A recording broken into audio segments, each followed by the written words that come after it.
Waiting on the White House, you will see the event live as we see it here. In the meantime, that lovely piano continues in the background. They don't usually do this. This is actually a nice touch, right? Especially for, 10:51 in the morning. I mean, it's happy hour somewhere, right, people? The point of this whole event is the White House's message about helping the middle class and driving that economic point home again. We'll hear comments from the president and the vice president when that begins there from the White House. It's a lovely day there. It is. So we're watching that for you. And we are also watching these emails that you've been sending in on this octuplets debate. This woman who had octuplets, and now we find out that she had 6 children prior to having the octuplets. Well, tons of emails. We asked for them, and tons of them are coming in. Some people agree with what I said, which is I think it was irresponsible of this doctor to implant 8 embryos in this woman's uterus. And other people saying, I don't know what I'm talking about. Here's a couple of samples. This is from Jennifer. She says, I think this woman has lost her mind. She's in Virginia, this woman, Jennifer. You have to wonder what she was thinking or what her doctors were thinking. All of these children will lack the attention that they will need from their mother, and it is incredibly unfair to them. Then there's this from Cheryl. I can't believe what I just heard you say, Megan. I agree they never should have implanted 8 eggs to begin with, but they did. And once they found out all 8 eggs had taken, why should the mother have to make the decision to abort 1 or 2 of her children? No one ever advocated an abortion. We're talking about the decision by the embryologist to implant 8 embryos in this woman's uterus, which is what he did. According to the woman's mother, she had in vitro fertilization. She chose to put 8 fertilized embryos in her uterus. Most fertility clinics will set a limit on this. They won't implant more than 2 or 3, not 8, because of the chance that this will happen, which is very dangerous for the babies.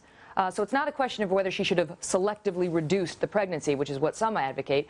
I'm questioning the decision to put in 8 embryos in the first place. And let me just tell you, CBS News is reporting today that she's living with her parents. Apparently there's no father in the picture, that they had to declare bankruptcy earlier this year before the octuplets with her 6 children, that they are on welfare, that the father, who is Iraqi, is now heading back to Iraq to try to earn money for this family. So this whole thing is not without controversy, and I, for one, would like to know the name of the fertility clinic that agreed to implant 8 embryos in this woman. Thank God they're healthy, but the question is what now? So we welcome your emails and your thoughts on it, dissent or not dissenting, at America's Newsroom at foxnews.com. Right, about 7 minutes now before the hour. Folks in Kentucky, check it out. This is what they're still going through now. That deep freeze, an ice storm sweeping over much of the country. It hit Kentucky hard, especially in areas like Paducah. The utility crews out there working to restore power to about 1 million customers in several different states. The ice storm taking down the power lines. Officials saying it might take a few more days to restore the power, which, if it's cold out there, you know how much of a struggle that can be. Rick Reichmuth, our residential meteorologist. More on this now. Hey, Ricky, what's happening, man? Hey, worst power outages in Kentucky's history from this storm. Wow, so that's saying something. It is really something, and they have some cold weather still to get through. This is one of those times you got to take care of your neighbors, take care of the elderly around you. A lot of people, due to economic situations, don't maybe either they don't have the heat or they don't want to spend the money if they still do. So you got to watch people here on this one. Here is the coldest of the air, but we still have very cold air down across where we saw the worst of this storm, and we're going to continue to see that. Now, we're still dealing with a little bit of the rain from the storm. In fact, very heavy rain across Florida. We've seen over 1.5 inches in Tampa. That's going to be gone by Sunday. That's good news, but it's going to be down around the Miami area. But the colder air is going to be filtering in even all the way down across parts of Florida. We're going to be seeing temps only into the 50s around game time. Here's the biggest concern, though. All of these areas dealt with this icing. Tonight, your temps extremely cold, getting down to around 12 in Louisville tonight, 20s in Paducah, as well as down towards Dyersburg. Harrison, Arkansas, 25. Very cold air there, guys. A little warmer by Sunday. That's good news, guys. Thanks, Rick. I didn't mean to call you Ricky, by the way.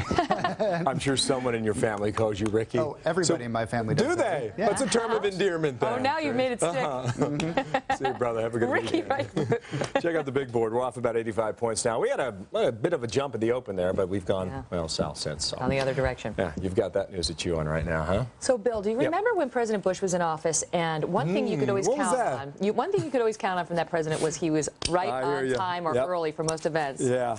Well, you know, I tell you what, Meg, I remember during the Clinton years where he would schedule an event and we'd wait 45 minutes. It was not uncommon to wait 45 minutes rather, for then Bill Clinton, the president, to come out and do an event. Sometimes it went an hour and a half, and you just had to sit there and wait and wait. Could it be that he is not scheduling his day around the needs of the press corps? In our own selfish world, we like to produce these broadcasts and do them timely. but we're 11 minutes late. We're not picking on the White House. We're just saying. We're just saying. Yeah. Right, Kel? I'm late for everything. The only thing I'm on time for in my life is this show. I have no choice. Other than this, God loves a deadline. Doug knows to give me the fake deadline for everything we do, which is at least 30 minutes earlier than the real deadline. So he's a smart man. All right, squeeze in a quick commercial break here. Oh, no. We will. We lied. We just got shocker. the 2-minute warning. Maybe we pressured them into it. Do you think Barack Obama was listening and said, I got to get out there? I think it's quite possible. You know, Hemmer and Kelly are out there banging on me about being late today. We can't let this happen. Right. Yeah. Then we woke up. The big news about the economy now. GDP in late 2008, the last quarter of last year, shrank about 3.8%. It was down. That is not great news. However, economists had expected a significant drop of 5.4%. We did not go that low. Right. But if you compare it to the year before, when GDP was off about 0.5%, that's significant. So that's driving the markets today. 0.5. 0.5. What did I say? No, you said that. I'm just underscoring it. You were 0.5 right. compared to 3.8 a year later. So that's the headline, and we expect to hear a little more today about President Obama and how he's going to pull in Joe Biden to help lead this working-class American stimulus act. Right, and Joe Biden had an op-ed this morning sort of talking about this, saying, well, attacking the Bush administration, saying the middle class was forgotten for those 8 years. That they will not be for President Obama's presidency. And now we will listen to the president himself and see what he has to say about it. Take a listen.